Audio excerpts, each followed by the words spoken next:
nang manarong si putunan ni Puna Isu Ukuma itan bahin Ukung mite dan sel sa Kung kaho ka mutia Inko ini batun Wanta som namin som ni Tumahan Parga aja bela som ni dapat hi Utong di mana Jai pugar kai di bat Patin jilo Koi macam mentah ni pun Lesin Mainan lah Lesin lo pina Lesin tiga hujur yang ni Ikat orang mentin Abang asam nombor som kulit mubang ba Kiai ni lo Abang hijing tun Kumdoya ibu bapa Kumthal ibu galkai di jangan Patin di thawal manlang Doan Parsal Mangkawin Patin Bastoy na last awatin Kumhun kaya Iba Lekanong tayo pulong pa patin ito Hangwa na piwitin Kung taong rungling hangwa magpuy na Inang tajan hinitiwin Nasahan lang Pagawin lang piso na bayangin Ingkota ni tinting tao na makotin Tawag yung malakiman sa alakat siyang detay Nga hansaman lang Ingkodila kayo ng paatito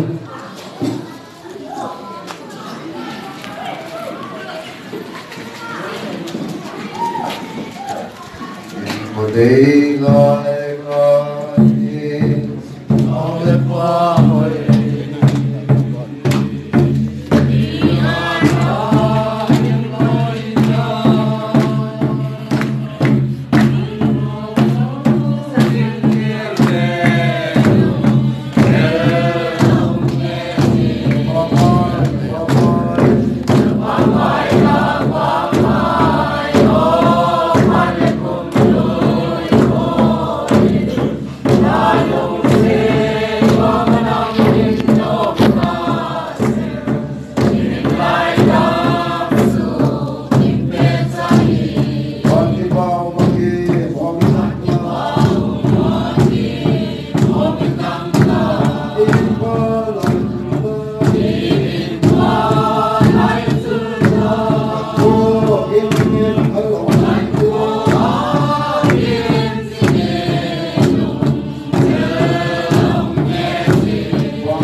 dalam seluruh kita dalam apa ini